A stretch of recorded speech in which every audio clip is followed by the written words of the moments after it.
Bueno, hermanos, como os indiqué el jueves por la noche, tenemos un tema muy interesante hoy en la predicación. Hasta yo estoy emocionado, ¿no? El título del mensaje en esta mañana es la construcción del tercer templo. Y si habéis hecho los deberes y habéis leído en casa el texto que os asigné el jueves por la noche en el culto, pues sabréis muy bien de qué va eso, del tercer templo. El título del mensaje, la construcción del tercer templo. El texto que vamos a estar leyendo ahora es Juan 2, del 13 al 22. Ok, 22, la edad de Anita, 22 añitos. Juan 2, del 13 al 22, la construcción del tercer templo. Y luego una pequeña introducción y expongo el texto con la ayuda del Señor esta mañana. Juan 2, del 13 al 22. Bien, versículo 13. Sí, lo dejamos la semana pasada en el 12, lo del agua en vino. Okay. 13. Estaba cerca la Pascua de los judíos y subió Jesús a Jerusalén. Y halló en el templo a los que vendían bueyes, ovejas y palomas, y a los cambistas, es decir, los que cambiaban las monedas, ¿no? Ahí sentados, y haciendo un azote de cuerdas, echó fuera del templo a todos, y las ovejas y los bueyes, y esparció las monedas de los cambistas, y volcó las mesas. Claro, si hubiera sido un predicador de prosperidad, habría guardado el dinero para su propio bolsillo, ¿no? Y dijo a los que vendían palomas, quitad de aquí esto, no hagáis de la casa de mi padre casa de mercado. Entonces los discípulos se acordaron de que está escrito, el celo de tu casa me consume.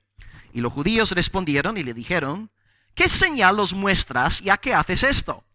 Y respondió Jesús y les dijo, destruid este templo, estamos en el recinto del templo, destruid este templo y en 3 días lo levantaré. ¡Wow! Destruid este templo y en 3 días lo levantaré. Frase clave del sermón en esta mañana. Dijeron luego los judíos, en 46 años fue edificado este templo y tú en 3 días lo levantarás. Mas él hablaba del templo de su cuerpo. Por tanto, cuando resucitó de entre los muertos al tercer día, sus discípulos se acordaron que había dicho esto y creyeron la escritura y la palabra que Jesús había dicho.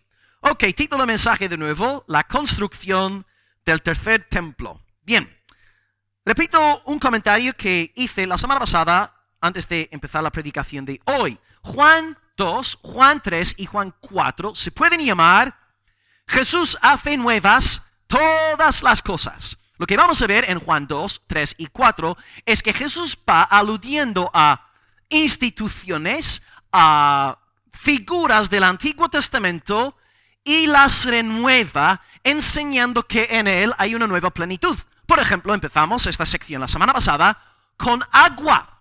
Y el agua no estaba en una botella, el agua donde estaba colocada. Tinajas, ¿y qué representaban las tinajas? Purificación del antiguo pacto. Entonces, ¿qué hace Jesús? Con el agua del judaísmo la convierte en vino mesiánico. Vino, ¿verdad? Símbolo de la época mesiánica según la Escritura. Y hoy vamos a ver exactamente lo mismo. Cristo esta vez escoge el templo como un ejemplo y va a transformar el significado del templo. Ahora, actualmente, antes de empezar este sermón, muchos evangélicos están esperando con ganas la construcción del tercer templo en Jerusalén sin darse cuenta de que según el testimonio del Nuevo Testamento, el tercer templo ya fue levantado. El tercer templo ya fue edificado. Cristo aquí nos da la interpretación verdadera del templo. Así que hoy, con la ayuda del Señor, yo espero enseñaros sobre la verdadera identidad del templo del Señor y vamos a ver cómo en el caso de la semana pasada que Jesucristo es el cumplimiento de la tradición judía, de las profecías del Antiguo Testamento. Los evangélicos, por cierto, creemos en algo llamado revelación progresiva. Esto significa que, por ejemplo, en el principio del Antiguo Testamento, Dios habla de cierta manera sobre determinados sucesos, eventos, instituciones, y luego, conforme van pasando los siglos, Dios arroja cada vez más luz sobre estas realidades. Así que, vamos a ver hoy en nuestro sermón también revelación progresiva. Dios iba hablando de un templo, de un tabernáculo a lo largo del Antiguo Testamento y luego en los días del Nuevo Testamento, días de mayor luz, y por eso somos mayores que Juan Bautista, en días de mayor luz tenemos una interpretación plena de lo que Dios quiso enseñarnos por medio del templo antiguo testamentario. Así que mi meta es, al acabar el sermón, que nadie aquí esté apasionado por un edificio físico llamado Templo de Jerusalén, sino más bien que salgáis hoy apasionados por el templo de Dios con T mayúscula, Jesucristo el Señor, el cumplimiento del Antiguo Testamento. Hoy tengo 4 puntos para compartir con la preciosa iglesia en esta mañana y son los siguientes 4 sustantivos. 1. Limpieza, ¿ok? Número 1, limpieza. Todos nos hemos limpiado antes de venir al culto, nos hemos duchado, gloria a Dios. Número 2, celo. Vemos el celo del Señor por la casa de su Padre. 3, templo. Esto sería ya la parte, digamos, más sustanciosa del mensaje. Vamos a ver la interpretación neotestamentaria del templo. Y número 4, fe, ¿ok? Limpieza, celo, templo y fe. Empezamos entonces con el primer punto, limpieza, leyendo versículos 13 al 16. Juan 2, 13 al 16, limpieza. Estaba cerca la Pascua de los judíos y subió Jesús a Jerusalén. Claro, en realidad descendió geográficamente, pero los judíos decían que uno subía a Jerusalén porque Jerusalén era, digamos, el pico, ¿no? Era la ciudad más importante en Palestina. Así que Jesús subió a Jerusalén y halló en el templo a los que vendían bueyes, ovejas y palomas y a los cambistas ahí sentados y haciendo un azote de cuerdas, echó fuera del templo a todos y las ovejas y los bueyes y esparció las monedas de los cambistas y volcó las mesas y dijo a los que vendían palomas, quitad de aquí esto, no hagáis de la casa de mi padre casa de mercado. Bien, la limpieza que vamos a estar ahora comentando se da en el contexto de la celebración judía de la Pascua. Todos los hombres israelitas tenían el deber, ante la ley, de ir a Jerusalén 3 veces al año para celebrar 3 fiestas. La primera fiesta en el calendario fue precisamente la Pascua. Era un día de gran alegría, de gran celebración, un poco como hoy, ¿no? Celebramos el cumpleaños, celebramos Navidad, celebramos ocasiones especiales. Así fue también en la Pascua. No creo que haga falta explicaros que el origen de la Pascua, bueno, a ver si alguien me lo puede decir. ¿Cuándo Dios instituyó la Pascua, la primera Pascua? Exactamente, en la noche del éxodo de Egipto. ¿Os acordáis de que los israelitas tuvieron que sacrificar un cordero y luego con la sangre del cordero lo aplicaban a los postes de su casa? Y el ángel de la muerte, al ver la sangre en los postes de aquella casa, pues no entraba, no mataba a los primogénitos. Ahora bien, sí mató a los primogénitos de los egipcios, ya que no tenían la sangre del cordero. Pablo nos dice algo muy interesante en 1 Corintios 5:7. Él interpreta, revelación progresiva, Pablo interpreta la Pascua. Y él nos dice textualmente, nuestra Pascua es, muy bien, Cristo es el cumplimiento del tipo llamado Pascua. Jesús es nuestra Pascua.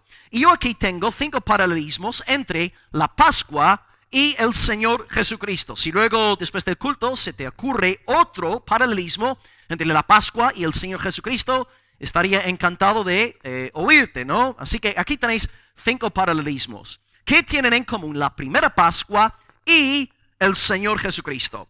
Primer paralelismo. La Pascua fue instituida por Dios. Moisés no instituyó la Pascua. Fue Dios quien le dijo a Moisés que instituyera la Pascua. Fue Dios. Dios tomó la decisión. Dios decretó la Pascua. ¿Y quién decretó la encarnación del Hijo de Dios? Dios. No fue el pastor. No fue una denominación evangélica. Fue Dios. Dios determinó antes de la fundación del mundo enviar a su Hijo en expiación por el pecado. Por eso Apocalipsis 13:8 dice que Cristo es el Cordero que fue inmolado antes de la fundación del mundo. Dios decreta la Pascua, Dios decreta la encarnación. Primer paralelismo, ambos fueron decretados por el Padre, instituidos por el Padre, no por el hombre. Salvación es de Dios, su institución, no por nuestras maquinaciones ni sabiduría humana. Paralelismo número 2. El cordero ofrecido en la Pascua tenía que ser un cordero sin defecto, sin mancha. Tiene que ser impecable en el sentido natural de la palabra. Y cuando estudiamos como iglesia, 1 de Pedro 1, 18 al 20, aprendimos ahí que Dios envió a Cristo para redimirnos a través de su sangre, y Cristo, según Pedro, es el cordero sin mancha y sin contaminación. Segundo paralelismo, el cordero de la Pascua era perfecto y Cristo, nuestro cordero, es perfecto. Si Cristo hubiese tenido mancha, no podría haber sido nuestro redentor. En primer lugar, instituido por Dios. Número 2, el cordero es perfecto. Número 3, simplemente voy a soltar esta frase y seguir con el cuarto. Número 3, el cordero fue sacrificado. El cordero de la Pascua fue sacrificado y nuestro cordero Jesucristo fue sacrificado derramando de esta preciosa sangre que nos salva, que nos limpia. Cuarto paralelismo. El cordero de Moisés libró al pueblo de Dios de la muerte. De nuevo repito lo que dije antes. La sangre aplicada a los postes del hogar, de la casa, libraba a la familia de perder a su primogénito. Y así también en el Nuevo Testamento, las Escrituras nos revelan que Jesús nos ha redimido de la muerte. Él nos ha librado incluso del temor a la muerte. En Hebreos 2, versículo 15.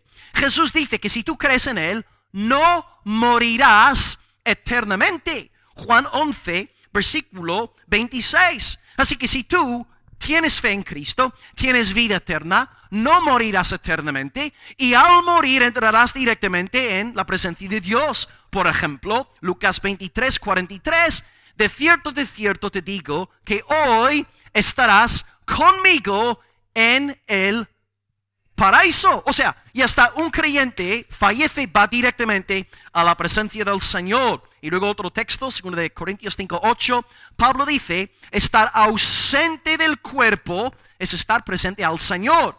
Entonces el cordero de la Pascua libró a los israelitas de la muerte, y nuestra Pascua, Jesucristo, nos libra de la muerte eterna. No podemos ser condenados, y si morimos, si fallecemos, vamos directamente a la presencia de Dios. Y el quinto paralelismo. La carne del cordero tenía poder para sostener al pueblo en su peregrinación. Claro, después de aquella noche tuvieron que irse al Mar Rojo y luego pasar por el mar y estar, ¿verdad?, sobreviviendo hasta no encontrar agua, hasta no poder comer de nuevo. Así que la carne del cordero, Dios de alguna forma sabia se encargó de que el cordero no solamente librara al pueblo de Dios del ángel de la muerte, sino que al mismo tiempo la carne del cordero sostuvo físicamente al pueblo. Y aquí vemos un paralelismo con nuestro Salvador. Porque Cristo no solamente te limpia de pecado, Jesús no solamente te salva, Jesús, como buen pastor que es, te sostiene, te guarda, te protege, te nutre espiritualmente hablando. Él es el pan de vida. Así que vemos en el cordero una provisión en el sentido de sobrevivencia, supervivencia, y así en el mundo espiritual. Cristo no solamente nos libra del poder del pecado, sino que nos sostiene espiritualmente, porque Él es el pan de la vida. Entonces, amados, ahí tenéis 5 paralelismos. A lo mejor se te ocurre otro paralelismo y luego podéis comentármelo al acabar el culto y lo nombro esta tarde en la reunión de la tarde. Pero la Pascua es un tipo de Cristo. Un tipo, por cierto, ya que usamos este término, un tipo es una figura del Antiguo Testamento que prefigura de manera gráfica alguna verdad neotestamentaria. Así que, por ejemplo, el maná era un tipo de Cristo. El templo, como vamos a ver, era un tipo de Cristo. Tenemos tipos y luego los antitipos, que son los cumplimientos de los tipos. Bien, en la Pascua entonces, la Pascua tiene mucho que ver con Jesús. El Señor sube a Jerusalén. Esto significa que Jesús era obediente. 3 veces al año, los hombres de Israel tenían que subir a Jerusalén a la Pascua y a las otras 2 festividades. Jesús obedece la ley de Moisés. Pero ahora al entrar en el templo, en vez de ponerse a adorar y alabar, hace algo muy extraño. Dice versículos 14 al 16 que purificó el templo. simplemente a nivel de estudio bíblico aquí, comentaros que hay confusión en el campo de los comentaristas en cuanto a cuántas veces Cristo purificó el templo. Porque si estudiamos los sinópticos, Mateo, Marcos y Lucas, ellos colocan la limpieza del templo en el día lunes de la pasión, o sea, finales del ministerio de Cristo, la última semana de su vida, ¿no? Su ministerio terrenal. Pero en Juan, él coloca la limpieza del templo a principios del ministerio. La semana pasada vimos el primer milagro, la conversión de agua en vino, y luego Jesús, acto seguido, limpia el templo. Entonces la pregunta sería, ¿por qué Juan coloca la limpieza del templo aquí a principios del ministerio? Creo que la respuesta más sencilla es que hubo dos limpiezas del templo. Una purificación a principios del ministerio de Cristo y una segunda limpieza en la semana de la pasión. Y ahora, ¿por qué Cristo se vio obligado a purificar el templo? Leamos de nuevo versículos 14 y 16. Halló en el templo a los que vendían bueyes, ovejas y palomas, y a los cambistas ahí sentados, y haciendo un azote de cuerdas, echó fuera del templo a todos, y las ovejas y los bueyes, y esparció las monedas de los cambistas, y volcó las mesas, y dijo a los que vendían palomas, quitad de aquí esto, y no hagáis de la casa de mi padre casa de mercado. Jesús está enfadado. Jesús está airado. No es pecado enfadarte. No es pecado airarte. Puedes airarte para la gloria de Dios. O sea, yo me acuerdo de un hombre, yo era recién convertido, y él era un líder de jóvenes, y me llevó en su coche, me invitó a comer a un sitio, y él en el coche me dijo que Jesucristo había pecado, ¿no? Porque él se enfadó en el templo. Cristo pecó. Un líder de jóvenes diciéndome a mí, ¿no? Un mozo de 17, 18 años en aquel entonces, y me dice a mí el hombre que Jesucristo pecó.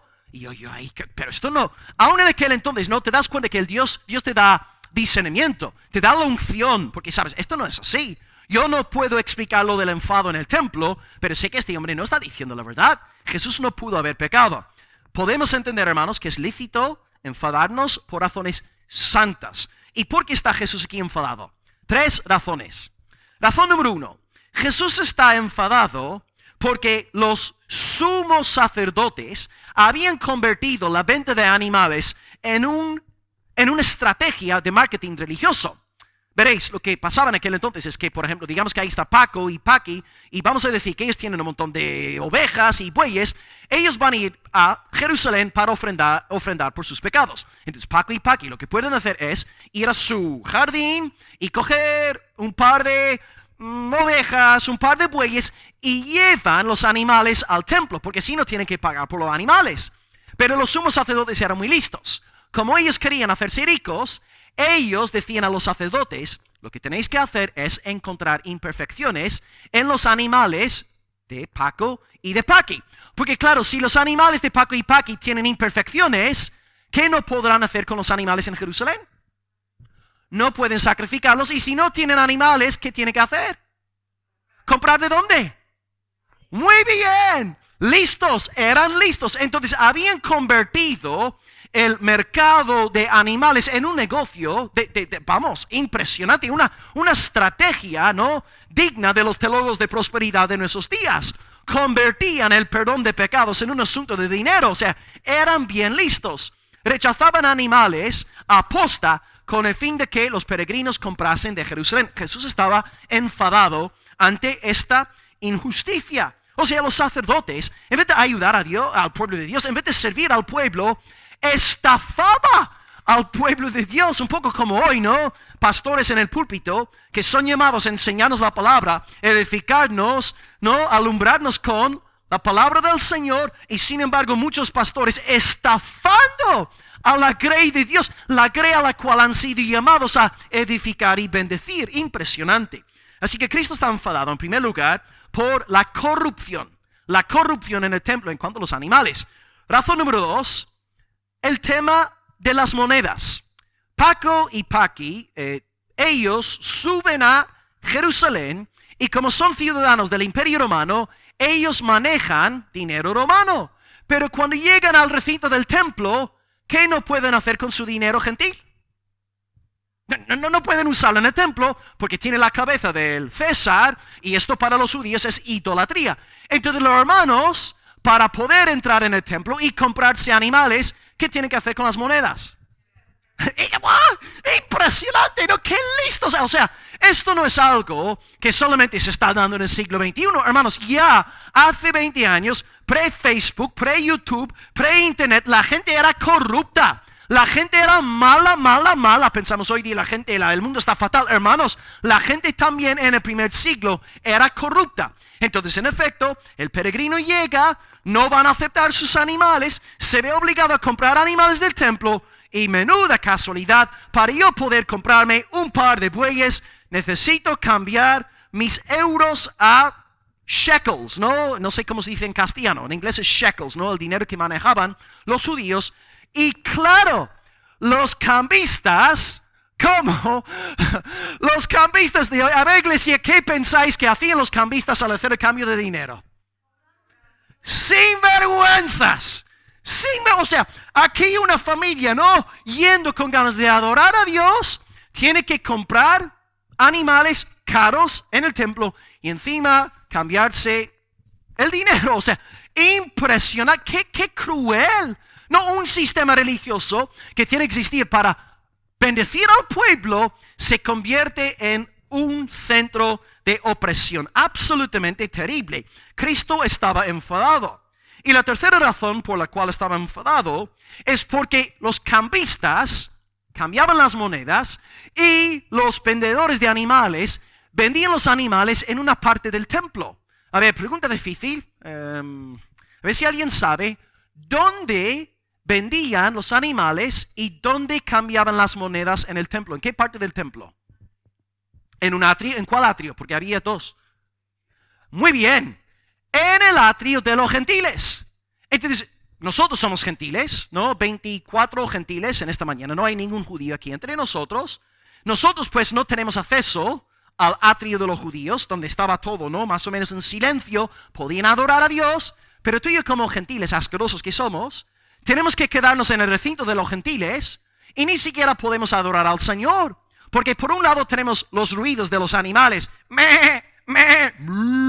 No podemos concentrarnos en el Señor. Y por otro lado los cambistas hablando de voz alta, cambiando el dinero. O sea, un gentil llega al templo con el fin de adorar y no puede adorar. Es como venir a la iglesia. Todos sabemos cómo es esto en la iglesia local, ¿no? Nos sentamos y hay una persona que se levanta, va al váter, habla, está siempre molestando a la gente a su alrededor y hermanos, nos duele la cabeza. Déjame en paz, quiero escuchar la predicación de la palabra, deja de distraerme. Pero hermanos, por favor, pensad, era un culto domingo por la mañana y estás rodeado de vacas, ovejas. Pensad en esto, está el pastor Will predicando la palabra de Dios, aquí tenemos 3 ovejas, 3 bueyes, 52 palomas. Nadie va a poder prestar atención a la palabra. Así también en el templo, los gentiles pobrecitos no podían adorar al Señor. O sea, el sistema se había corrompido por completo. Cito una frase de César Vidal. Dice, la única parte del templo en que los no judíos, es decir, los gentiles, la única parte del templo en que los gentiles podían adorar al único Dios verdadero, se veía convertido en un lugar ruidoso en el que se mezclaban los sonidos de las bestias con el entrechocar de los pesos y las medidas y los gritos y discusiones de las personas. El templo, por definición, dice Vidal, debía ser un lugar para aproximarse a Dios, para adorar, para orar. ¿Quién podía negar que había perdido siquiera en parte esa función y se había convertido en una verdadera guarida de ladrones? 3 razones por el enfado del Señor. No fue un enfado egoísta, era un enfado santo. Enfado número 1, los animales. Número 2, los cambistas. Número 3, los pobres gentiles que no podían tener adoración, no podían centrarse en el Señor ante todo el, a ver si está bien dicho, bullicio hay en el recinto del templo.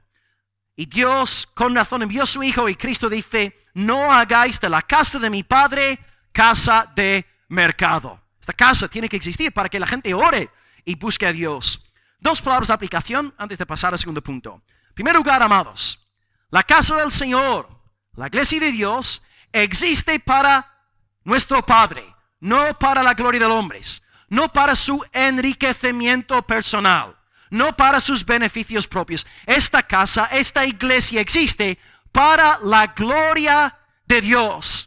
No obstante, como en el primer siglo, hay gente que va a querer usar la iglesia como un mecanismo de autoengrandecimiento. Hay muchos, de nuevo, los predicadores de prosperidad que están destruyendo, ¿no?, a muchas ovejas del Señor. Cuidado pues con convertir la iglesia en un mecanismo del ego humano. El pastor Diótrefes, ¿no?, 3 de Juan 1:9, que dice, amaba tener el primer lugar, amaba tener preeminencia, había convertido la iglesia en su propio proyecto personal. Hermanos, la iglesia existe para la gloria del Señor. Aquí no hay nadie más importante que nadie. Todos somos siervos, todos tenemos el Espíritu Santo, todos somos de igual valor delante de Dios. Ok, llamamientos diferentes, dones diferentes, pero no hay nadie más importante que nadie aquí en esta mañana. El único importante es Dios Padre, Dios Hijo y Dios Espíritu Santo. Primera aplicación, esta iglesia existe para la fama, la alabanza de Dios. Aplicación número 2. La casa de Dios es para todas las naciones, no solamente para los judíos. Cristo también quiere que los gentiles adoremos a su Padre. Por esta razón, amados, predico en una ciudad gentil llamada Almería, que estamos pasando por esta bendita ola de calor en esta semana. Yo he bajado otros 2 kilos esta semana gracias solamente al calor, no a mi dieta, ni a salir a correr, ni nada. Estamos en una ciudad gentil, Almería, 24 gentiles, un gentil predicando. ¿Por qué? Porque Jesucristo quiere salvar a los gentiles. Jesucristo quiere tener misericordia de nosotros, los perros, los cerdos, según el judaísmo, pero Cristo nos ha convertido en hijos de su Padre. Este templo, hermanos, es para todos, y como siervos de Dios, si tenemos el Espíritu de Cristo, hay que ser activos a la hora de evangelizar, invitar a personas a conocer a Cristo, a formar parte de la iglesia del Dios viviente. Tengamos presente, amados, que esta iglesia existe para todas las naciones y que debemos evangelizar, ¿no?, a todos, no solamente a los españoles, sino también a las otras nacionalidades. Todos son importantes para nuestro amado Salvador Jesús. Y tenemos esta visión en Apocalipsis 7:9, donde Juan ve la comunidad de los redimidos, un número incontable, y Juan recalca que eran personas redimidas de todo linaje, toda tribu, todo pueblo, toda nación. Hermanos, va a ser impresionante. Una fiesta global, internacional, de todos los santos, de todos los tiempos. 2 aplicaciones. La iglesia existe para Dios. Número 2, la iglesia es para todas las naciones. Bendito sea el nombre del Señor. Ok, en primer lugar, limpieza. Hemos explicado lo de la limpieza. Vimos que Jesús estaba enfadado por lo de los animales, los cambistas y por los gentiles, su adoración. Número 2, versículo 17, celo. Juan 2:17, celo. A ver. Y por cierto, Jesús aquí está citando Salmo 69.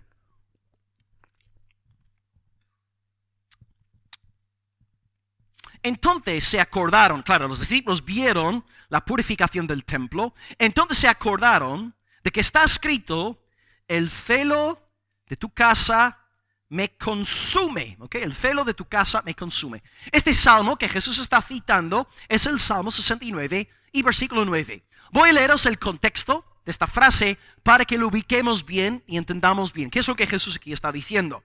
Salmo 69, voy a leer del versículo 7 hasta el 9. David, por cierto, está escribiendo este salmo, y el salmo es una especie de grito de angustia.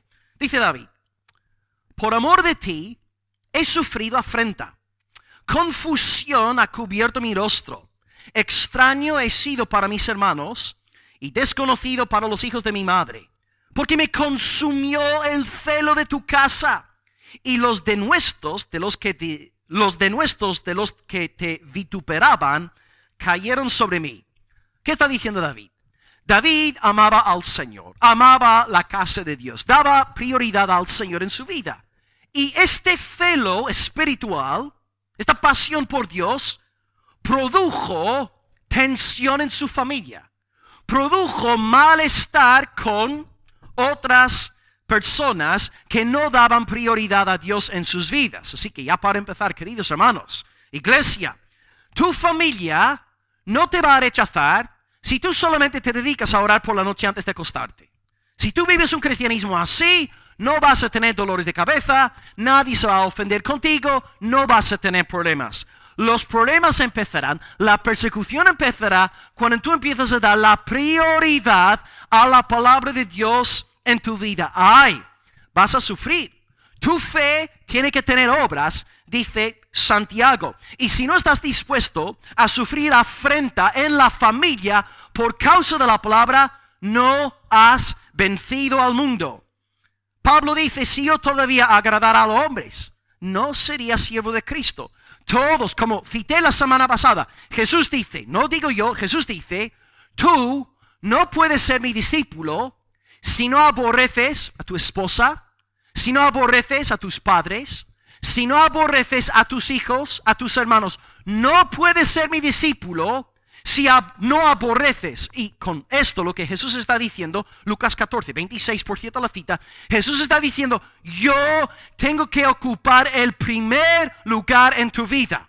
Yo soy el Señor, yo soy el amo, yo pongo las normas. Y si no aborrecemos a nuestra esposa en comparación con nuestro amor hacia Cristo, no somos dignos del Señor. Jesús también dice, Mateo 10:37, algo fuertísimo. Dice, el que ama a padre, a madre, esposa, más que a mí, no es digno de mí. El que ama a su hijo, su hija, más que a mí, no es digno de mí. El celo del Señor te tiene que consumir.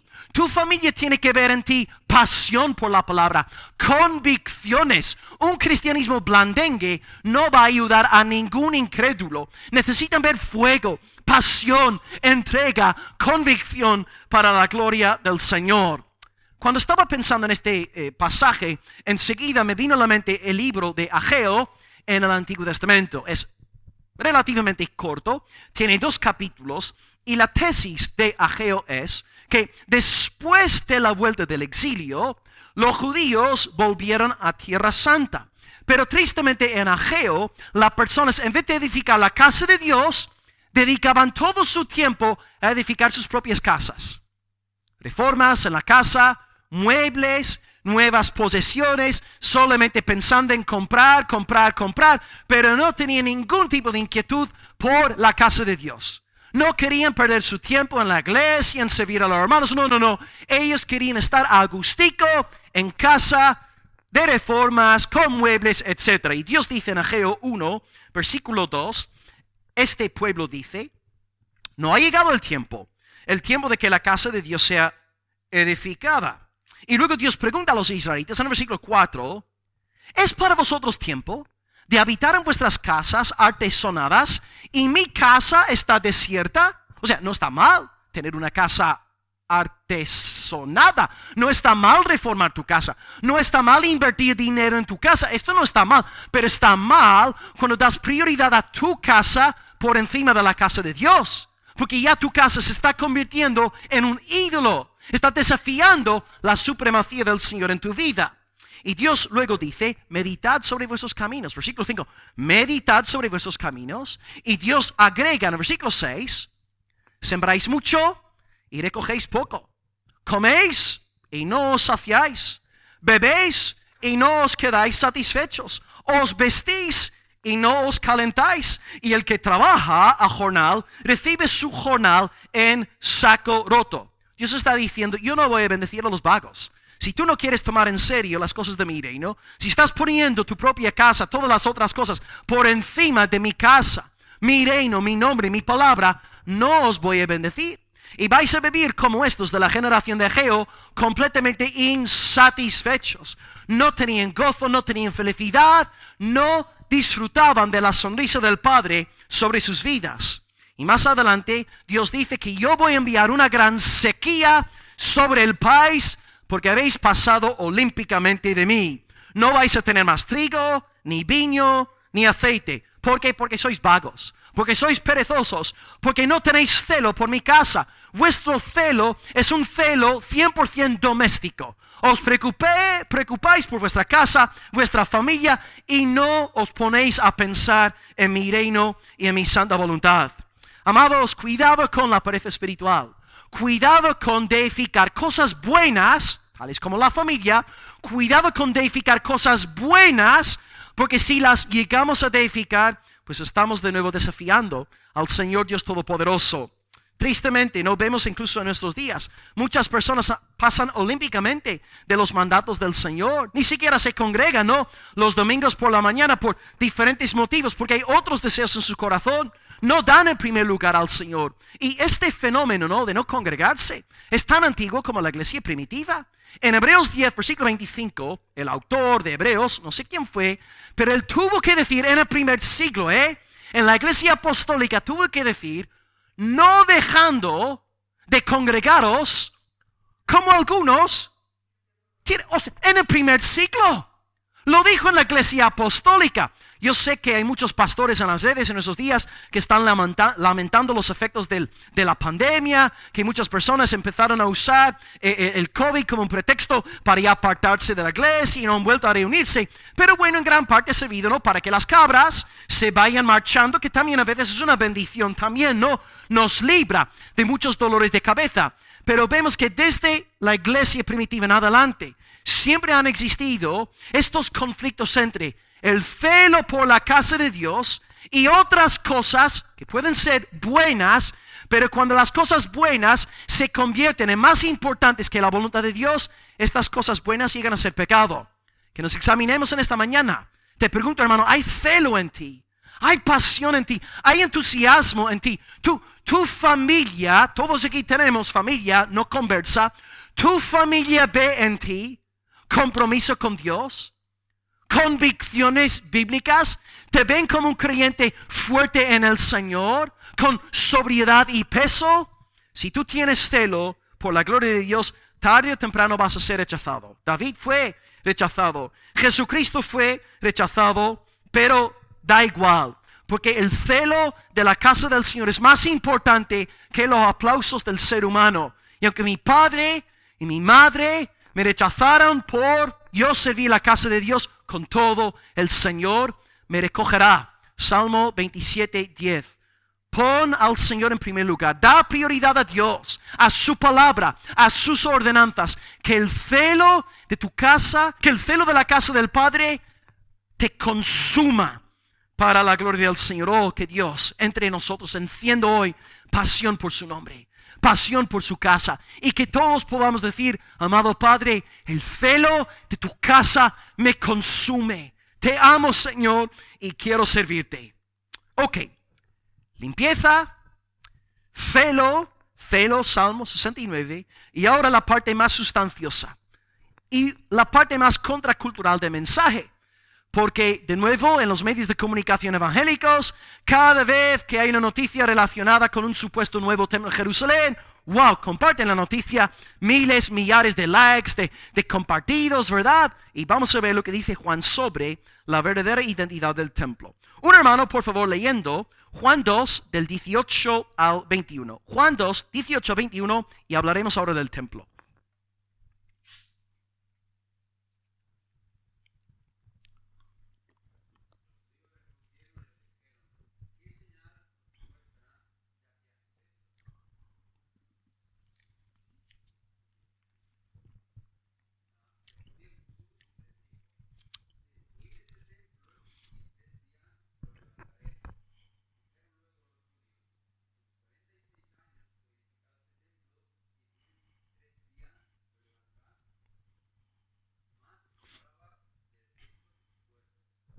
Ok, bien. Es de esperar esta pregunta de los fariseos. Claro, vamos a pensar. Entra en nuestra iglesia hoy. Digamos que una persona viene de Francia, Marsella, ¿no? Iba a haber esta mañana una familia de Francia con nosotros, Marsella. Y digamos que entra una persona desconocida de Francia, y cuando yo estoy predicando, se levanta esta persona, se acerca que el púlpito empieza a tirar las sillas por todos lados, tira el púlpito hacia abajo y empieza a decir: habéis convertido esta iglesia en una cueva de ladrones. Bueno, yo creo que como pastor le tenía que decir: ¿tú quién eres? ¿quién te crees tú para entrar aquí en General Luque Almería y empezar a tirar la silla a Ana, ¿no? Y el púlpito en carne? ¿Tú quién te crees? ¿Quién eres? O sea, la pregunta aquí de los fariseos, de los sacerdotes, es una pregunta perfectamente sensata. Dicen, ¿tú quién eres, no? ¿Qué señal haces para mostrar que tienes tal autoridad? Le están preguntándole por sus credenciales. ¿Cómo puedes tú hacer esto en el templo? Nadie puede oponerse a esta estrategia de marketing religioso montada por el sumo sacerdote, a no ser que sea un profeta o el propio Mesías. ¿Tú quién eres, Nazareno? ¿Quién eres, Galileo? ¿Quién te crees para estar haciendo esto? O sea, es una pregunta perfectamente sensata. Y ahora la respuesta de Jesús es a primera vista ridícula. Es para partirnos de la risa, es para perder nuestra fe en Jesucristo. ¿Cómo podemos seguir a un hombre que da una respuesta tan necia a primera vista? Jesús dice, ok, chicos, yo os voy a enseñar claramente quién soy yo. Os voy a revelar mi verdadera identidad y aquí está la señal. Este templo, derribadlo y yo en 3 días lo voy a levantar. Yo me imagino que se estaban partiendo de la risa. Este está colgado, este está loco, este está, seguramente se están burlando de cómo. No, ahora tú y yo entendemos cómo interpretar este pasaje. Pero si tú y yo hubiéramos estado ahí aquel día, a lo mejor un discípulo de Jesús nos habría dado vergüenza. Pues yo no conozco a este hombre Jesús. Derriba el templo y en 3 días lo levantaré. Hermanos, el templo era la joya del judaísmo. Era gigantesco. Esta semana, si nunca has visto un documental del templo, entra en YouTube, hay un montón. Poned Templo de Jerusalén en YouTube y hay documentales muy buenos donde te enseñan digitalmente, virtualmente, cómo era el templo. Hermanos, eso era absolutamente impresionante. Y tardaron casi 50 años en edificarlo. Y Jesús dice, ahora en 3 días yo lo voy a levantar. Hermanos, 46 años. 46 años. Yo ni siquiera yo tengo 46 años. Anita, ¿no? Se está acercando la hermana, ¿no? Pero no, ¿alguien en la iglesia tendría 46 años?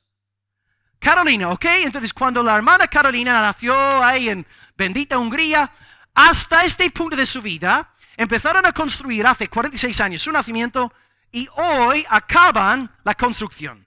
Y ahora viene Jesús diciendo, ok, han estado construyendo este templo toda la vida de Carolina y yo en 3 días lo voy a levantar.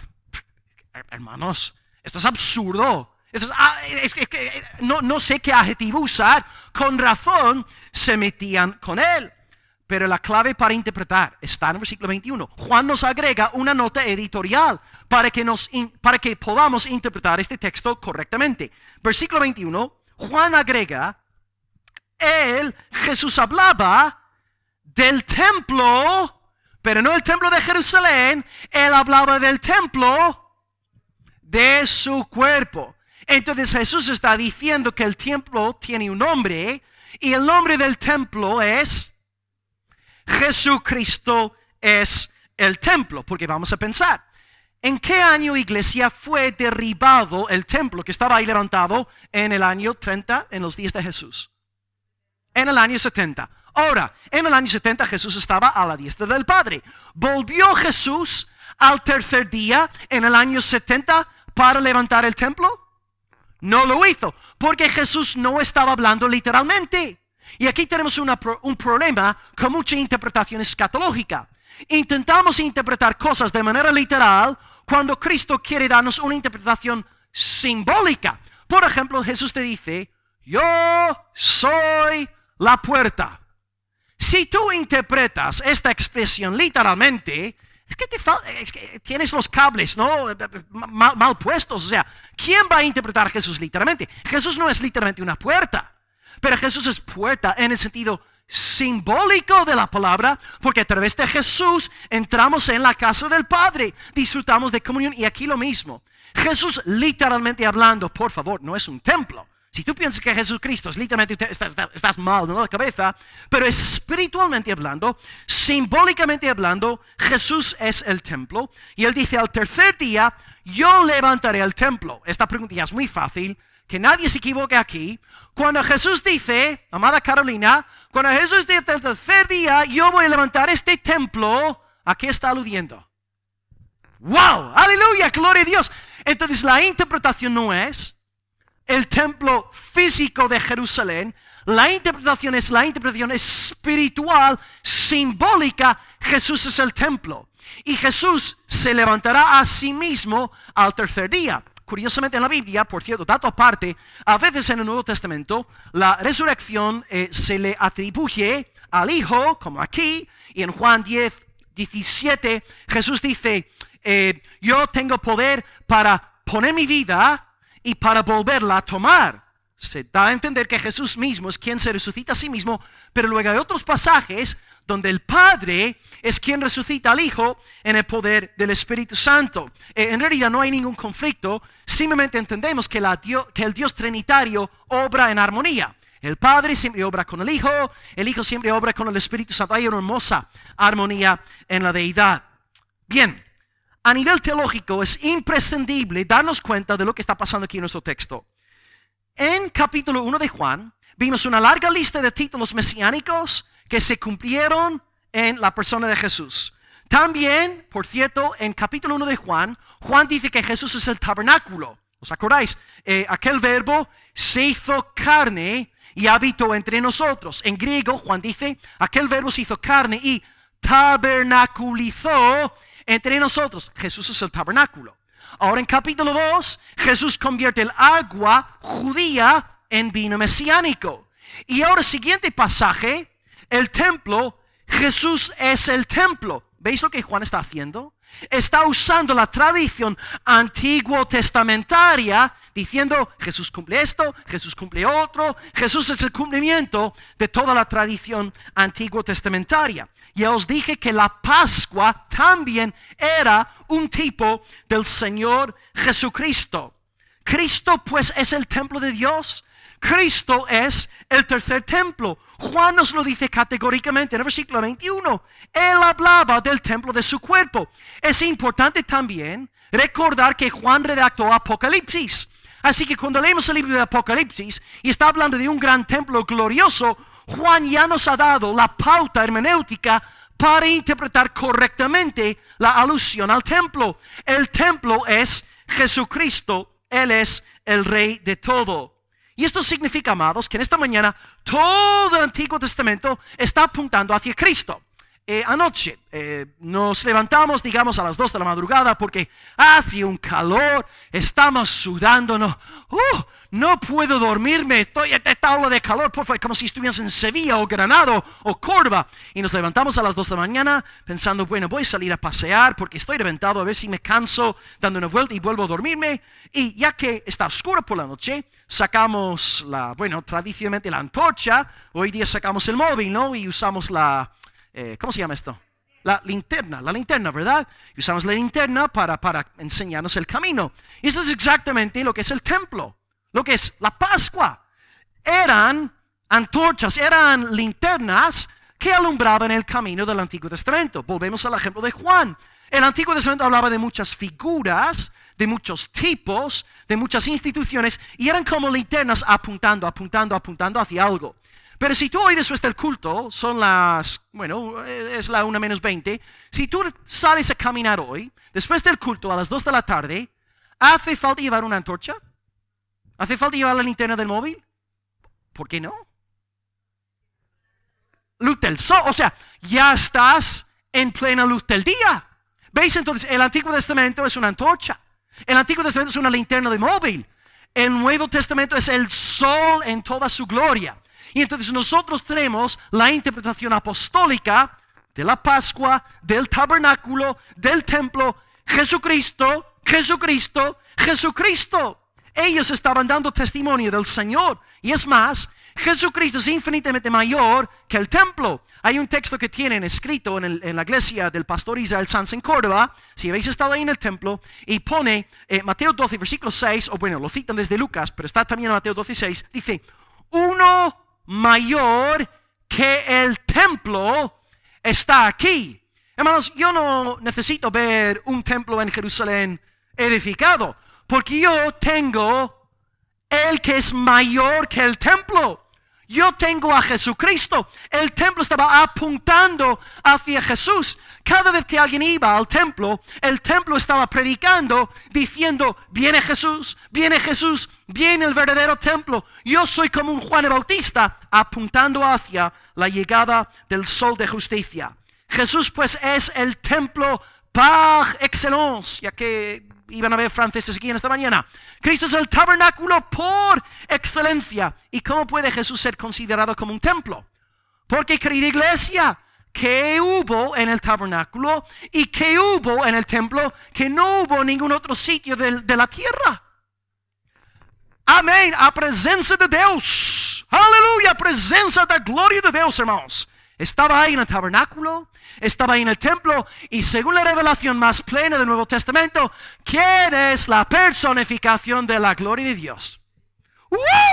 ¡Gloria a Dios! Jesucristo pues es el verdadero tabernáculo, es el verdadero templo, porque a diferencia de dos edificios físicos, Él es en su persona la gloria de Dios, la imagen expresa del Dios omnipotente. Los edificios antiguos testamentarios eran presagios del Señor Jesucristo. Todo el templo estaba apuntando a Jesús. Y Jesús también es mucho mayor que el templo en otro sentido. Porque toda la sangre derramada en el templo no servía para perdonar los pecados. Dice Hebreos 10:4 categóricamente, la sangre de los machos cabríos y de los toros no puede quitar el pecado. La sangre derramada en el templo era profética. La sangre estaba como Juan el Bautista diciendo, vendrá el Redentor verdadero. Mientras tanto, esta sangre de los animales se derrama en sentido profético, pero luego llega Jesús y Él quita el pecado del mundo. ¿Por qué? Porque Él es Dios. Los corderos no pueden quitar el pecado porque no son Dios. Los machos cabríos no pueden quitar el pecado porque no son Dios. El único que puede quitar el pecado es Dios, y por eso Jesús dice al hombre paralítico, levántate, toma tu lecho y anda, tus pecados son perdonados. Y la gente escandalizada, ¿cómo puede perdonar los pecados? Y Jesús dice, el Hijo del Hombre tiene potestad en la tierra para... Ok, si Jesucristo es un hombre, ¿cómo puede perdonar los pecados? Es Dios. Dios, que hemos enseñado en la iglesia durante meses, Dios hombre. Así que, amados, Jesús es superior al templo. En primer lugar, porque la diferencia del templo no es un edificio impersonal. Él es en sí mismo la personificación de la gloria de Dios. Él es ontológicamente, en su esencia, en su naturaleza, Dios sobre todo. Y número dos, es superior al templo, porque la sangre derramada en el templo nunca quitó el pecado. Pero la sangre del Señor Jesucristo nos quita de todo pecado una vez y para siempre. Gloria al nombre del Señor. Cristo es el verdadero templo. Cada vez que la Biblia hablaba del templo en el Antiguo Testamento, estaba pensando en Jesucristo. Y aquí, para acabar este punto, tenéis un par de textos del Antiguo Testamento que ahora podemos interpretarlos a la luz de Jesús. Primero, 2 de Samuel 7, 12 al 13. 2 de Samuel 7, 12 al 13. Dios da una profecía a David que está en su lecho de muerte. Dice, cuando tus días sean cumplidos, David, y duermas con tus padres, yo levantaré después de ti a uno de tu linaje, el cual procederá de tus entrañas, y yo afirmaré su reino. Él edificará casa a mi nombre, y yo afirmaré para siempre el trono de su reino. Bien, los judíos, y bueno, nosotros mismos, sin la revelación del Nuevo Testamento, leyendo este pasaje de que Dios iba a levantar un hijo de David para que estuviera en el trono y que Dios iba a dar un reino, naturalmente hablando, ¿en quién pensaríamos? Ya, Salomón. Salomón recibió el trono después de la muerte de su padre. Pero no pudo haberse cumplido esta profecía en la vida de Salomón, porque el texto dice, yo afirmaré para siempre su trono. Ya sabéis, después de la muerte de Salomón, por su idolatría, su reino se dividió en dos partes. La parte del norte cayó en el año 722 ante el imperio asirio, y la parte sureña cayó en el 586 ante los babilonios. O sea, el imperio de Salomón realmente fue destrozado al nada más el morir. Entonces lo que tenemos que hacer, amados, es buscar a otro hijo de David, otro que fue levantado, que edificó casa para el Señor y una casa, un trono que van a permanecer para siempre.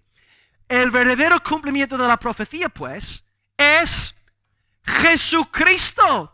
Porque Isaías también nos dice en su libro, Isaías 9:6, hablando del Mesías, dice: un niño nos es nacido, hijo nos es dado, el principado sobre su hombro, se llamará su nombre admirable, consejero, Dios fuerte, príncipe de paz. Y luego versículo 7 agrega lo que Dios prometió a David: lo dilatado de su imperio y la paz no tendrán límite. Sobre el trono de David, sobre su reino, disponiéndolo y confirmándolo en juicio y en justicia desde ahora y para siempre. Isaías interpreta 2 de Samuel capítulo 7 y nos dice que la profecía que Dios dio a David no se cumplió en Salomón. El cumplimiento de esta profecía se llevará a cabo en el Mesías y Él tendrá un reino eterno. Y amados hermanos, esta reunión en esta mañana es una prueba del reino eterno de Jesucristo. Que nosotros estemos en esta mañana en una ciudad gentil, un grupo de sucios gentiles reunidos para la alabanza del Mesías hebreo, es la señal de que Dios está entregando los gentiles a su nuevo Salomón, al Señor Jesucriro. Él reina por los siglos de los siglos y cuando regrese por segunda vez, toda lengua confesará y toda rodilla se doblará ante el Señor Jesucristo. Cristo, el reino es de Él, en la casa es de Él, mejor dicho, Él es la casa. Y la segunda profecía para acabar este punto, Zacarías 6:12, dice: he aquí el varón cuyo nombre es el renuevo, el cual brotará de sus raíces y edificará el templo del Señor. Él edificará el templo del Señor. Él llevará gloria y se sentará y dominará en su trono. Zacarías, como la profecía de 2 de Samuel 7, está diciendo que un hijo de David va a levantar una casa y reinará por los siglos de los siglos. De nuevo, Jesucristo es el cumplimiento de la esperanza profética de Israel. Y ya que nuestro Salvador Jesucristo es el templo, en el reino venidero no esperamos un templo literal. Porque cuando leemos el libro de Apocalipsis, a finales, Apocalipsis 21:22 dice, está escrito: yo no vi en ella templo, porque el Señor Dios Todopoderoso es el templo de ella y el Cordero. No hace falta un templo literal en la edad venidera, porque Jesucristo es el templo de Dios. Él es el lugar de la morada de la gloria de Dios. Todo esto, amados, cobra muchísima importancia en nuestro contexto actual, cuando muchas personas no han prestado atención a la interpretación apostólica de estas profecías antiguo-testamentarias. Creemos en revelación progresiva. Yo no puedo leer el Antiguo Testamento como si el Nuevo no existiera. Yo interpreto el Antiguo Testamento por medio de la inspiración del Nuevo dada por el Espíritu Santo de Dios. Y acabo con una cita de Greg Beale. Dice el teólogo reformado: centrarse solo en un futuro templo físico como el cumplimiento es como centrarse demasiado en el cuadro físico del templo y no lo suficiente en lo que el cuadro en última instancia representa, que es Cristo como el verdadero templo. Pongo aquí una ilustración. Ahí está Nico, ahí está Jessica. ¿Cuántos años lleváis casados, hermanos?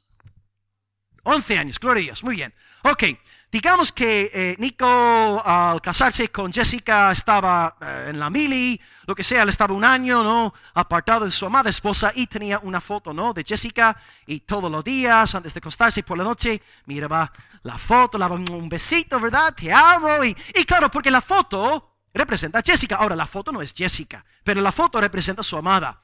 Pero ahora Nico vive con su esposa, ya tienen sus hijas y están juntos en su hogar. Si Jessica ahora viera a Nico todos los días en su despacho, encerrado, no con la foto de Jessica, y entra Jessica en el cuarto y dice, no, vete, estoy con la foto. Jessica, ¿qué va a hacer? ¿Qué va a decir Jessica? ¿Estás enamorado de mí o de la foto? Nico lo que no puede hacer, teniendo a Jessica presencialmente, no va ahora a tener tiempo para mirar la foto. A lo mejor Jessica está afuera un fin de semana y está ahí de nuevo con su foto, ¿verdad? Pero mientras Jessica está con él se recrea en la presencia de su esposa. Y aplicamos la misma regla de 3 al templo. El templo representa a Jesucristo. Y teniendo a Jesucristo, yo no tengo que estar en casa empezando un templo, esperando un templo literal. Yo tengo el templo personificado. Yo tengo a Jesucristo. Yo tengo el cumplimiento del tipo. Jesús es el lugar de la morada de Dios. Amada iglesia, no os enamoréis de fotos de vuestros cónyuges. Amad a vuestros cónyuges. Amad a vuestras esposas, a vuestros esposos. Y aplicamos la misma regla de 3 ahora al templo, al tabernáculo. No hace falta pasión, ¿no?, por estas cosas que son en última instancia cosas judíocéntricas. Nosotros somos cristocéntricos, gloriándonos en el templo que es el Señor Jesús. Así que, amados, Jesús es el vino mesiánico. Jesús es la Pascua del Señor. Jesús es el tabernáculo y Jesús es el templo de Dios. Y con esto llegamos al cuarto punto del mensaje, que es el más breve, y luego concluimos. Cuarto punto, fe, y vamos a acabar leyendo entonces versículo 22, la última lectura de hoy. Juan 2, 22, después de haber explicado todo lo que hemos visto. 22, sí. Por tanto, cuando Cristo resucitó de entre los muertos, sus discípulos se acordaron de lo que había dicho. Y es lo que dijo Carolina. Carolina entendió que Jesús estaba hablando de la resurrección. Los discípulos, estaba hablando de la resurrección. Entonces los discípulos se acordaron de esta profecía y creyeron la escritura y la palabra de Jesús. Ok. Los discípulos, después de la muerte y resurrección del Salvador, se acuerdan de este episodio. Y ahora creen la escritura y creen la palabra de Jesús. Ahora, escritura. Escritura alude al Antiguo Testamento, donde en el Antiguo Testamento encontramos profecías sobre la resurrección del Mesías. La más famosa, usada por los apóstoles en Hechos, Salmo 16, versículo 10, no dejarás mi alma en el Seol, ni permitirás que tu santo vea corrupción. David no habló de sí mismo porque él vio corrupción. Es una profecía de la resurrección. Podéis apuntar, Salmo 16, 10. Podéis apuntar, Isaías 53, 10. Dice que el Mesías, cuando haya puesto su vida en expiación por el pecado, verá linaje, vivirá largos días y la voluntad de Dios será prosperada en su mano. Es resurrección. El Mesías, después de morir, iba a resucitar. Un tercer texto que descubrí en el mes de marzo, haciendo un trabajo de investigación para el tema del Masters, Daniel 9, 26 al 27, dice que el Mesías, después de confirmar el pacto con muchos, después de morir, confirmará el pacto con muchos. ¿Cómo puede Mesías confirmar un pacto si está muerto? Por la resurrección. Por eso Cristo confirma el pacto con nosotros hoy en países gentiles, porque está vivo, porque ha resucitado. Así que los discípulos creen en la escritura. Se dan cuenta de que la resurrección de Jesús fue profetizada por el Antiguo Testamento. Y no solamente creen la escritura, dice, creen la palabra que Jesús había dicho. Y la palabra que Jesús había dicho se refiere a lo que hemos estudiado en esta mañana. Derribad, este templo y yo lo levantaré 3 días. Ellos creían la escritura y creyeron el dicho del Señor Jesucristo.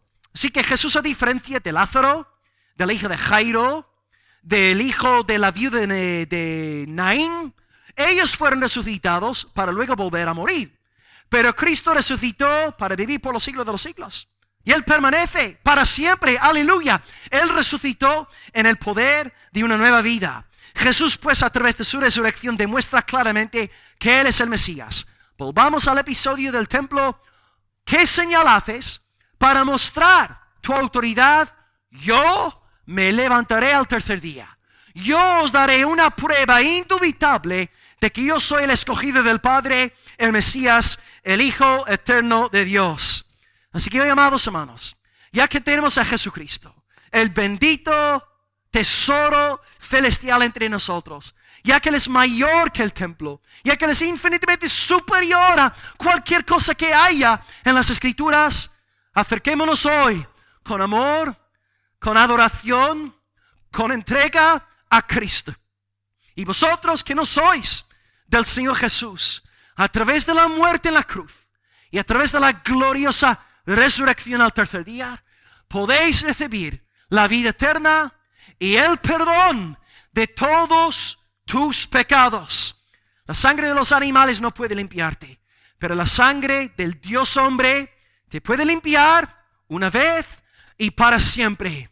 Hoy pues acercaos a Cristo, abrazad a la Pascua de Dios, abrazad al tabernáculo divino, abrazad al templo de templos, y así podréis ser a partir de hoy piedras vivas en este hermoso edificio cuya piedra angular es el Salvador, el Rey de Reyes, el Alfa, la Omega, el principio y el fin, el glorioso, incomparable Salvador, Jesucristo, Hijo de Dios. Aleluya, amén.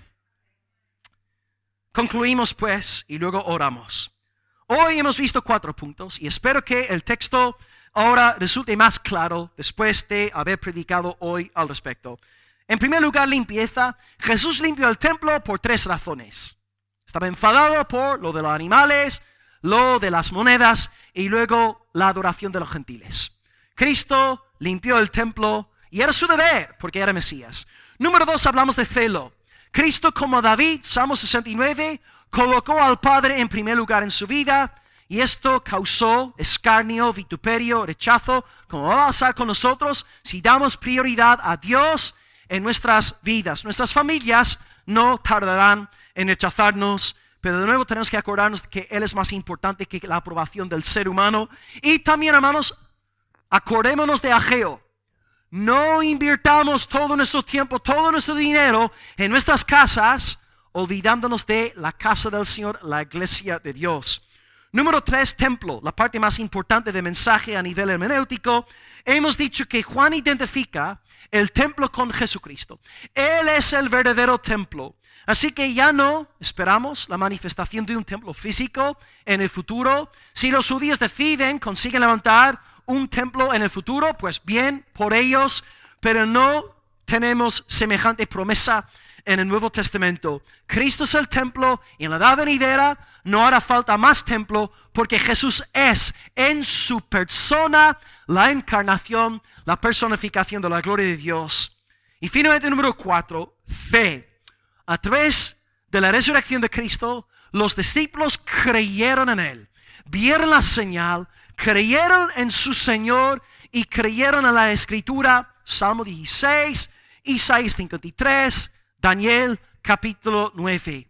Y una vez más hoy, Cristo en todas las naciones sigue llamando a los gentiles hacia sí mismo. Que hoy pues sea un día de salvación para la gloria del Señor Jesús. Y el pueblo de Dios dice, amén. Gloria al Señor. Oremos a nuestro Dios dándole gloria por la predicación en esta mañana. Gloria al Señor. Amén.